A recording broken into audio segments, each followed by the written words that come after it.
Bonjour à tous, je vous propose aujourd'hui d'aller découvrir un animal particulier. En effet, il a failli disparaître d'Europe et au siècle dernier, en France, il n'en restait qu'une centaine d'individus dans le sud de la France en Camargue. En Saône-et-Loire, il est réapparu sur un affluent de la Loire, la Roue, en 1997. Il a conquis en 2006 toute la Loire du côté ouest du département et côté est, il a conquis de manière discontinue la Saône, parce que pour lui, c'est un biotope plus compliqué. Je vous propose d'aller découvrir à travers les indices qu'il a sur le terrain, également dans son espace naturel, mais avant, regardons les caractéristiques principales du castor d'Europe, Fiber castor. Le castor est le plus gros rongeur d'Europe. Il se distingue du ragondin par sa queue plate qui lui sert de gouvernail, de propulseur et de réserve de graisse pour l'hiver. Avec un poids de 18 à 25 kg, il est 2 fois plus gros qu'un ragondin. Il possède des sourcils tactiles pour se diriger dans l'eau. Il a une très bonne vue nocturne. Il a une longévité de 15 à 20 ans et se reproduit 1 fois par an avec une portée de 2 castorins. Il est présent dans de nombreux pays d'Europe et dans une 50aine de départements en France.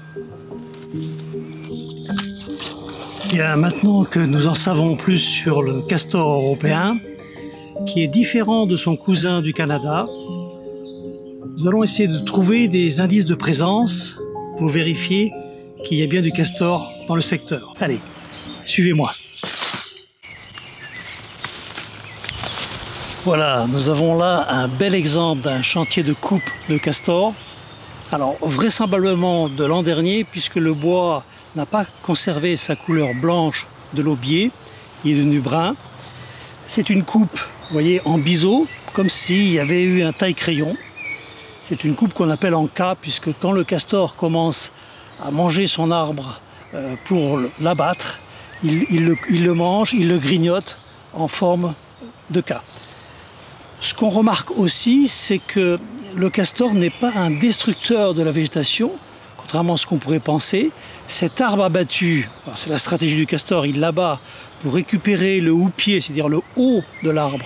C'est les branches qu'il préfère, et il les mange, ainsi que l'écorce du tronc, puisqu'il ne mange que l'écorce. L'arbre n'est pas mort.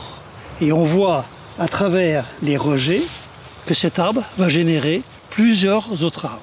Donc de ce point de vue-là, le castor entretient la végétation des berges d'une zone humide ou d'une rivière.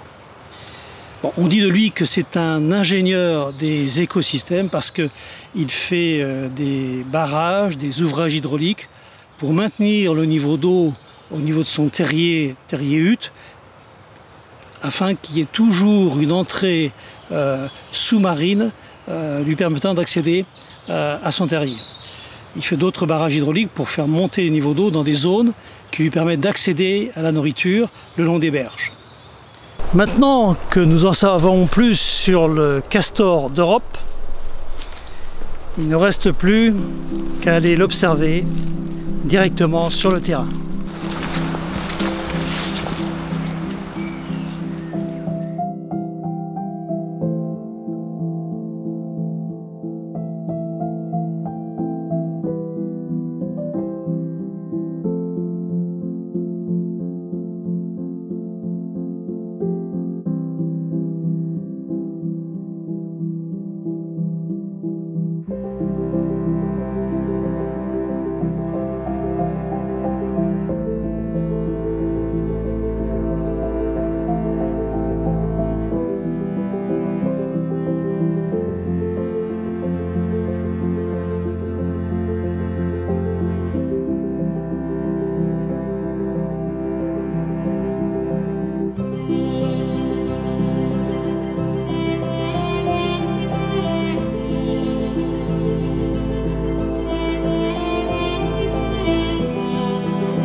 Ah oui, si vous cherchez des indices de castor, je vous conseille de le faire plutôt au printemps qu'au début de l'été, avant que des plantes invasives comme la renouée du Japon envahissent l'espace et cachent ces indices.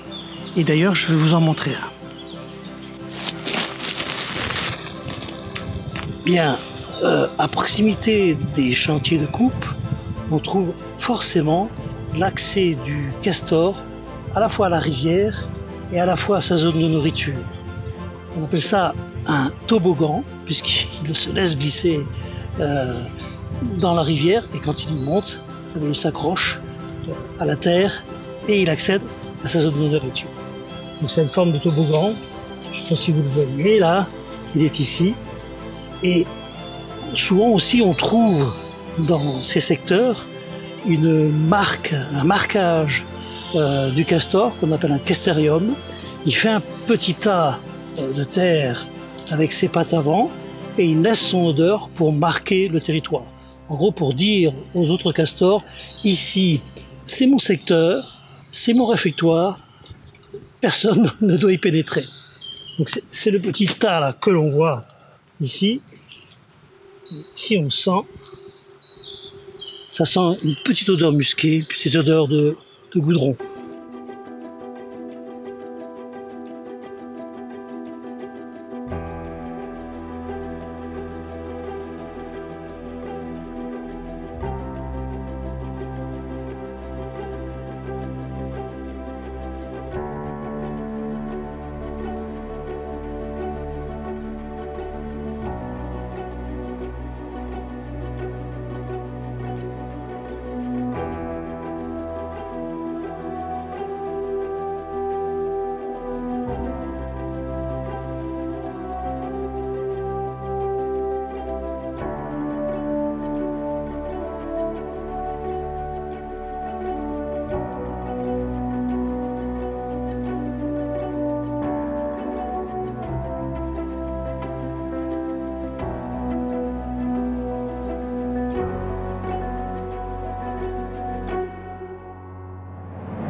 La catégorie vidéo est décernée à Laurent Desfours avec le castor de son étoile.